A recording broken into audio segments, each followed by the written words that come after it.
Welcome everybody to the world of PlayStation VR. Here you can be whatever you want to be. Be a pirate in Battle Wake.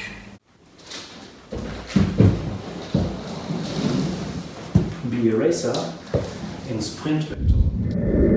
Maybe one day you can be a Sith. I'm Belramio the Game Cat and I have two beanies to be cooler than AJ, and you are welcome to Viewer Takeover.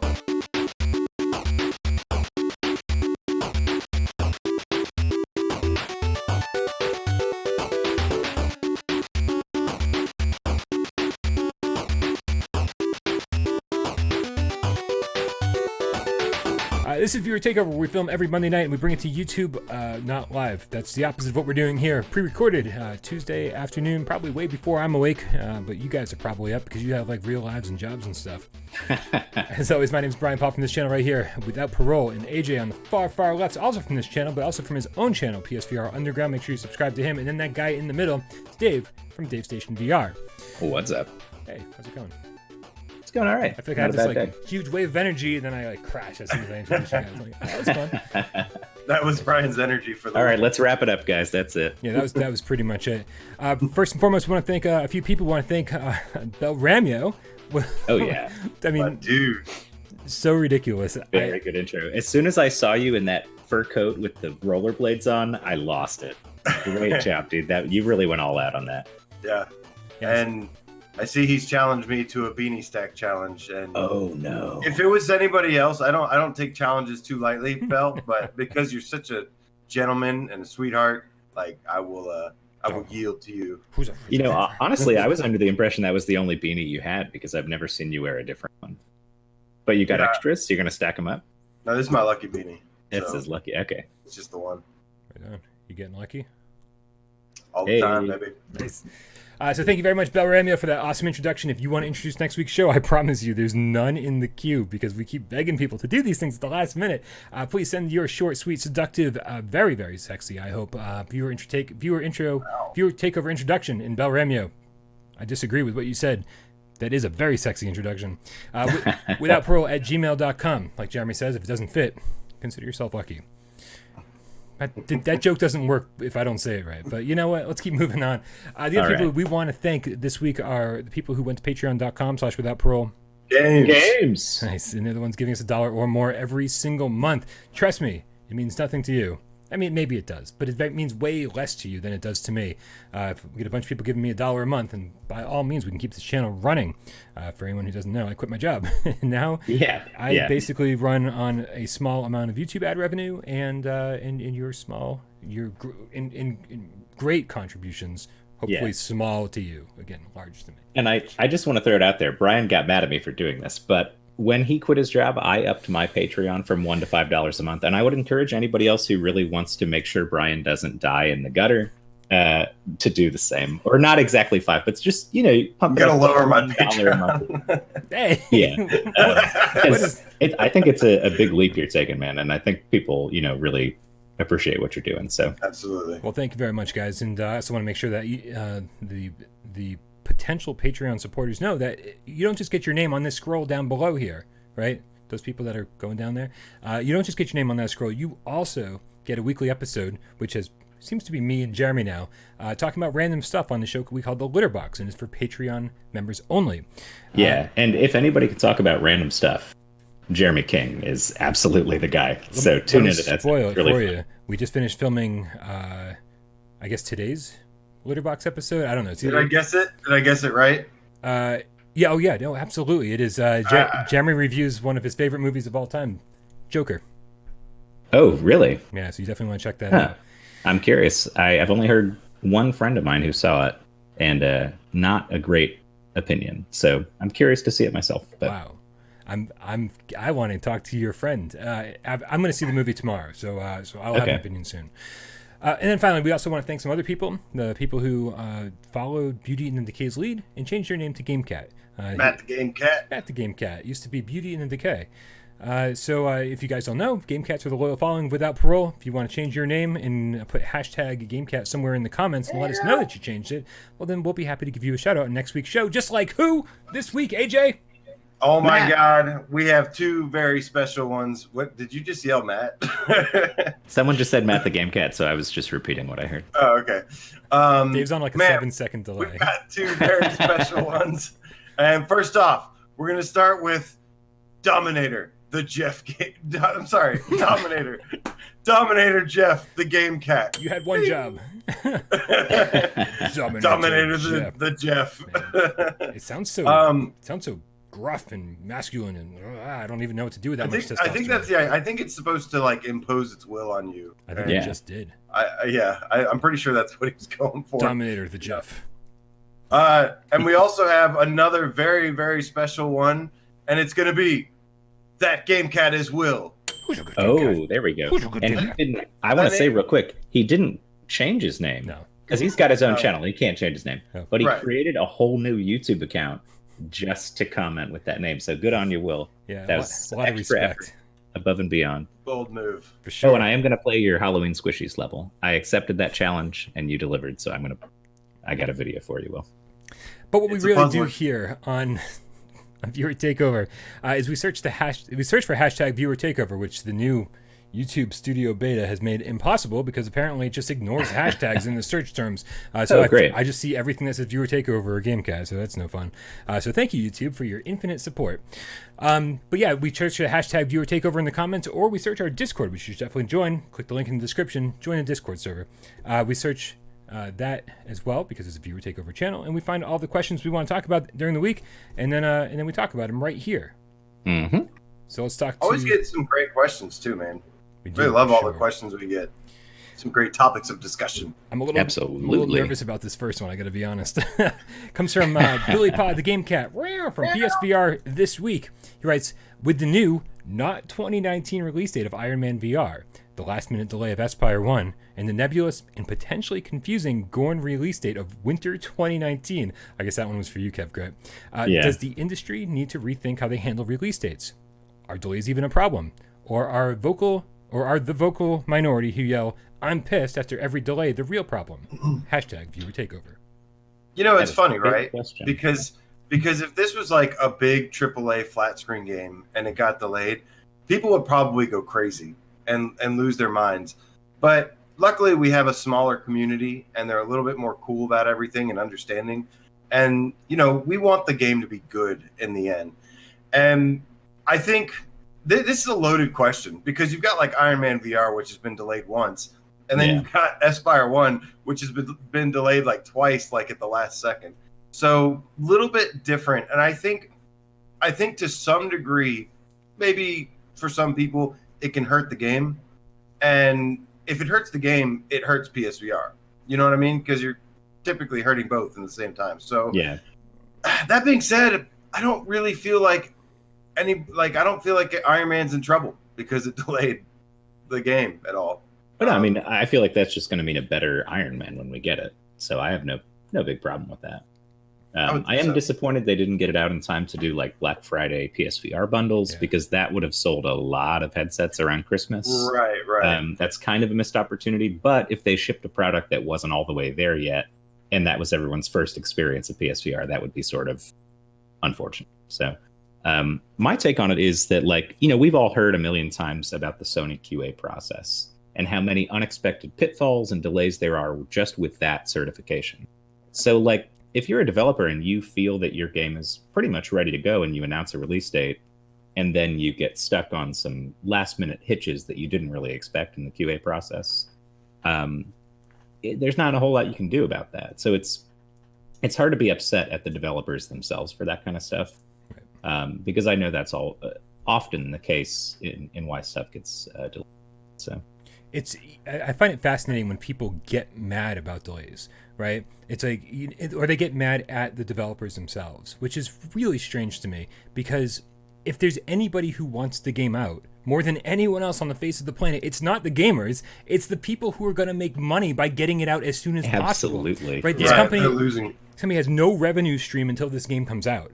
Right, so it's like they're just losing money by the day until it finally comes out, and so it's like, how do you get mad at the people who want it out even more than you do? I've never understood that. I think the key here is communication. I think if you communicate and you're transparent about everything that's going on, I don't think it's going to affect people as much. But, if you are just quiet and then don't say anything, and then all of a sudden when people are like staying up at night to play a game and then it's delayed, yeah, I could see some people getting pretty angry at that, and for good reason. But like I said, me personally, I'm always for, and I think the majority is actually always for, let the game be as good as it can be, because I'd rather play something that was quality, polished, everything, versus broken at launch just because they wanted to get it out the door. So yeah. They're kind of damned if they do, damned if they don't. And that thing you said about communication really brings to mind, for me, like a good example of that is Reggie. We talk about him all the time, but he always communicates and he says, okay, this is in Sony QA. It might be out this time, but I don't know for sure.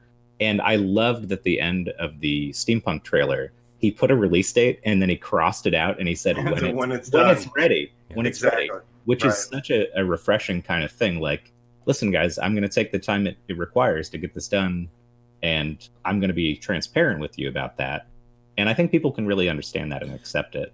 At least it gives you some kind of window of what they're aiming for. That's why I don't think there's anything wrong with announcing a game too soon if it kind of has a window that it's aiming for, like touring cards. Touring cards also got delayed. They told me it's supposed to be coming out, they're aiming for October. They specifically said aiming. So I had the expectations of it coming this month, but now we're hearing that it's going to be probably like a January 2020 release. But because they communicated it, I'm like no longer going around being like, oh, I can't wait for touring cards to come out this month. You know what I mean?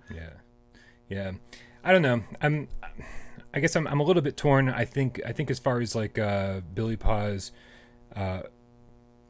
actual question about the industry needing to rethink how they handle release dates.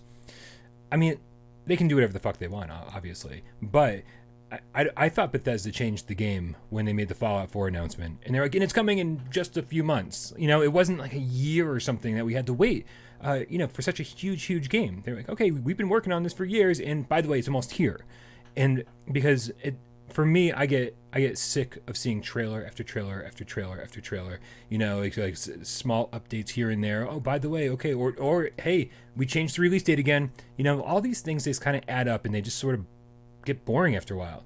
I want to ride that wave of the initial hype when they first announced it, the announcement hype, and I want to ride that. I want to ride that right into the launch of the game. I want to still be hyped. So, man, at this point, I'd rather have companies just like not even talk about their game until it's just a few months away. Like, let me get excited about Farpoint 2 because it's going to be out in February. I just made an announcement. Yeah, and I think that's that's the mistake that like Solaris made too, saying like, hey, this is coming out a long time from now, and also we have no gameplay footage to show you, right? But this will exist. And it's like, why don't you let me get excited about what I see the game to actually be, other than teasing, hey, this might exist at some point. Like, or give like I don't think there's anything wrong with that, but they need to give like some details, because all we've got is a trailer using them as an example, which I'm still excited for the game and stuff. I want to see, I'm curious about it, but it's like what am I getting excited over? I don't even know what the game is. I saw a CG trailer of some dudes in spacesuits shooting each other, maybe a dude sliding, but I don't mind a teaser trailer if they reveal the concept, what their plans are, how much content's going to be in it, stuff like that. Like if you complement it with something like that, I can still be very excited, because at least I've got something to be excited about. It's true. All right, you guys, maybe we should move on to the next viewer takeover question. AJ, do you want to take it away? Oh, yeah. We've got Elvert from the Discord that says #viewer takeover like a pro, and says, when do you think we will have an MMO type game on the PSVR? Well, I am so glad you asked, because apparently there's this game that you may not have heard of called Zenith VR. And they haven't heard of it. Why, AJ? Because they don't watch our channel? No. So this is supposed to be an MMO. This game is crushing it right now. It's only begun development a couple months ago, but it's a cyberpunk MMO for both VR and PC, PSVR and PC, and they had they crushed their Kickstarter with $280,000, and that's like 600 and something percent of what their goal was. Did they reach their Kickstarter in like 4 days or something? 4 days. They met their goal in like, I think it was 4 hours. They were fully funded in 4 hours, and this game looks pretty awesome. I myself am a big MMO person, but real quick, it's a VR MMO inspired by, this is from reading from their Kickstarter page, our favorite animes and JRPGs where millions of people can play, socialize, and create their own unique experience together, blah, blah, blah. But the really cool thing that I saw was, obviously it's going to have like the character class stuff. But yeah, it's basically inspired by a lot of JRPGs and anime, which I think is really cool. But yeah, you've been following this at all, or? I actually haven't, but that sounds pretty solid. As soon as you said it's inspired by anime and JRPGs, I was thinking, oh man, Phantasy Star Online VR, please. That would be incredible. But I don't expect anything like that to happen anytime soon. But my answer to that question is really probably PS5 is when we'll see stuff like that. I don't think we'll get any or many on this console generation, to be honest. I would love to be proved wrong. The other one I can think of is, I don't know if it's exactly an MMO, but it's sort of in that vein, is Nostos that we've talked about before. Right. I think Nostos is more like Phantasy Star Online than anything. It's like you go with a party of 4 people and like go take on stuff. So Zenith is they say we grew up playing games like Final Fantasy, Chrono Trigger, and more recently Nier Automata. Absolutely love that game. And they say we love Sword Art Online, Castle in the Sky, and other classic anime. They said we religiously read books like Snow Crash, Ready Player One, and Rainbow's End. And these are all stuff. This is all stuff that they are using for inspiration for this game. I mean, MMO, Cyberpunk, all this stuff. Sign me up, man. I am. Yeah.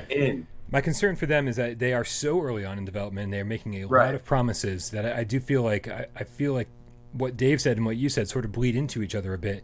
I think that Zenith is going to end up being a PS5 title. I think so. They're very ambitious, and I think a lot of new PSVR developers think they can do anything. Right? I think we saw that a little bit with Monochrome, who's developing Contagion VR Outbreak, and saying, they made promises that it was going to be out like last November, right? And they were like, oh yeah, we're not even familiar with the aim controller, but you guys want that? Sure, we'll add it. No problem. We get discovered. And then here we are almost a year later, and like, Contagion anytime now, guys, right? Right. So I think, these new PSVR developers stumble into things that they weren't expecting. And so I do think that with the scope of Zenith, it'll probably end up being a PS5 title, and I'm totally fine with that. It seems like a game I'd rather have the extra horsepower behind to play and have it be a really great, seamless experience. So that works for me. And of course, everybody's waiting for Elysium. Well, and the other part of that too is that not only will the hardware be better, but the community will be larger inevitably at that point. It only grows. So for a game like an MMO to be fun and feel vibrant, like there's an actual community online, you need an actual big community of people playing. And I think we'll get closer to that as PS5 comes. It's a little tricky because this has been the first 3 years has been, they're still building like genres and stuff. There are genres that haven't even made it to this platform yet. And, there's still so much they're trying to figure out in terms of motion sickness, controls, all sorts of things. So we're kind of pioneering this whole era of a new medium of gaming. So it's a little bit different than your traditional, gaming's been around for 25 years or 30 years, 40 years.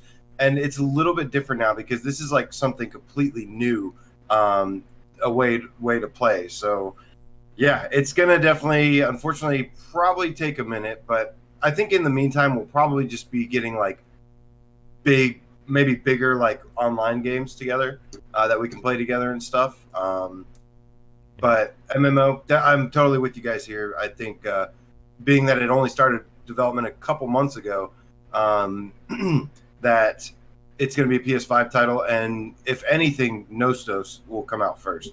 And so it's not an MMO, but it's close. It's close. Yeah. Yeah. All right, guys, I think we only have time for one more Viewer takeover question. You guys want to do number 3 or number 4? Let's take a look here. So let's take a vote. I vote number 3. Oh yeah. All right, I'll vote for. I'm on the fence. Well, then I guess it's number 3. Let's do no matter 3. what I vote, it's number 3. I was going to Okay, say I'll number take that 4, one. but then as soon as he said 3, I was like, well, that makes it easier. Yeah, for sure. All right. Go, So go Maverick for it, Dave. over in the Discord. Maverick in the Discord says #viewer takeover. We are at the 3-year mark of PSVR. What type of game or experience do you hope will come out next that has never been done before? I'd like to see a flying PvP game like Ace Combat 7 or a 4-player Teenage Mutant Ninja Turtles arcade game. Those are both great ideas. Do you think Maverick played Bloody Zombies? I don't think so. That's Super Tramp Yuki. That's my good buddy and hell of a gamer, really awesome dude. I don't think he has played that. I like his idea about like a PvP Ace Combat 7. That is an amazing game. How would a 4-player Terminator Teenage Mutant Ninja Turtle arcade game work? It'd have to be online, I assume. Yeah. But the thing I'll say is that even though I love those kind of beat 'em up games that remind me of the 4-player Teenage Mutant Ninja Turtles arcade game, I was not sold on Bloody Zombies in the least. I didn't like that game. It was okay. Really? I didn't like it much. I didn't think it was that good. I wouldn't say it wasn't great or anything. I don't think it's not going to blow you away, but it was kind of cool and for a couple hours at least for me with a couple people. I definitely liked how they handled it. I mean, as far as the fact is like when you look at Bloody Zombies on a flat screen in non-VR, it looks like such a generic, like run-of-the-mill game. But there's something very cool about the art style. Once you drop into VR, and you can kind of like look left and right and see the entire level, and to be playing with actual real people, like your real friends, like you would on like the TMNT arcade game. In the same moment though, it's sort of that thing where like you're kind of cut off from your friends because you're the only one in VR and everybody else is on a flat screen. So only one of the 4 people get to experience that. There's no online multiplayer with Bloody Zombies, is there? No, there is. Yeah, That's the only way I've ever played it. Oh, I didn't know there was with online 4 people playing in VR.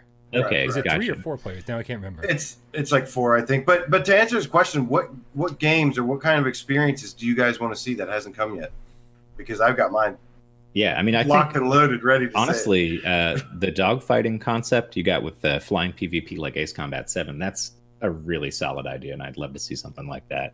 The other thing that pops into mind is like we just talked about, like a kind of a classic JRPG styled like Phantasy Star Online or something like that. Anything that reminds me of the Dreamcast era too, like something like a Crazy Taxi, something like we're gonna get with Space Channel 5, all that kind of stuff. So something kind of quirky but a little retro and very Japanese. I like is what I'm looking for.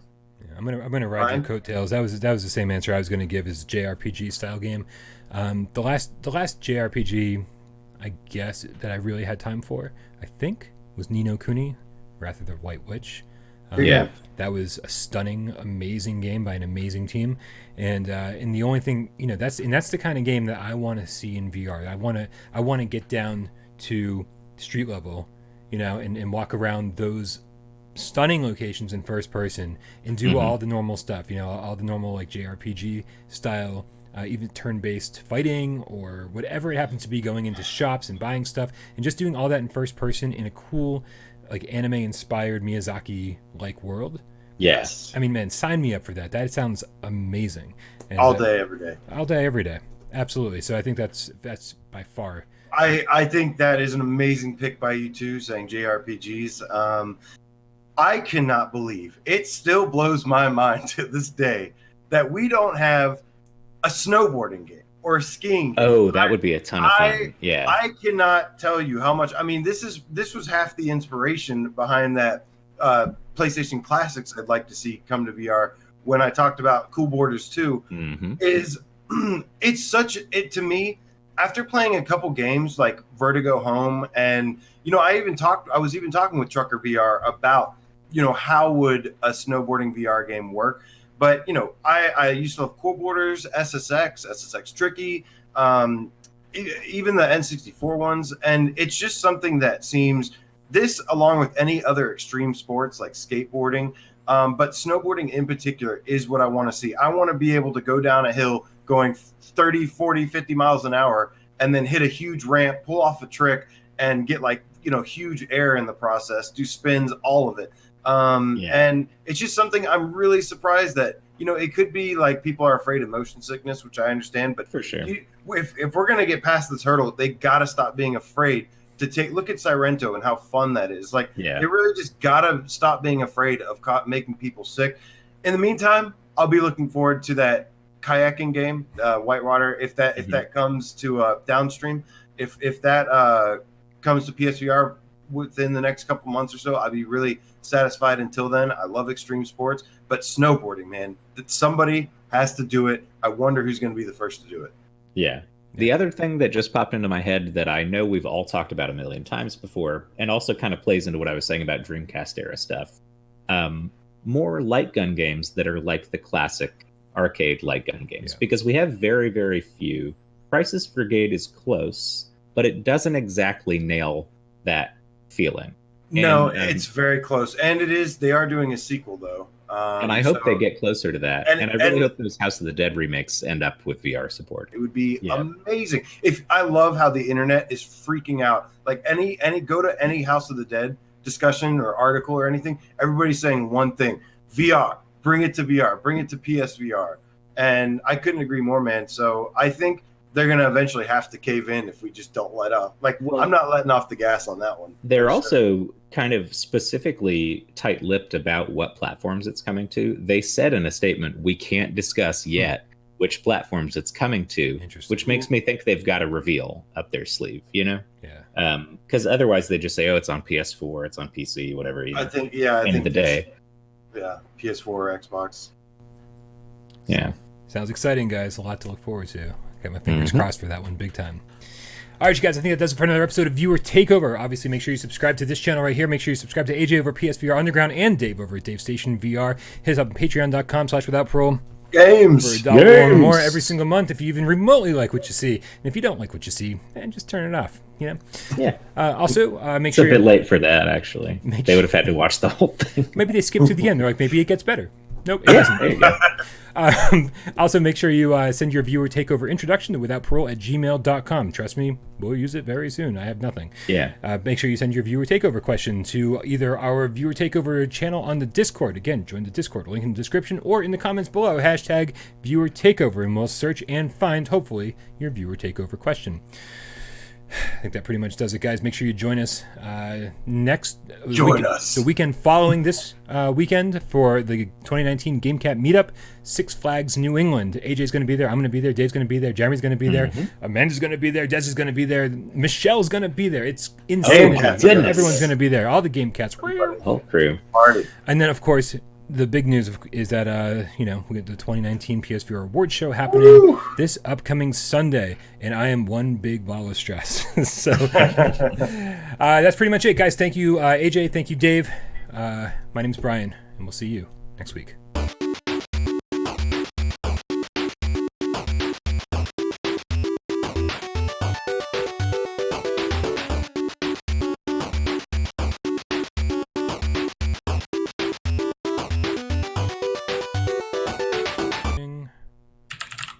Oops, sorry.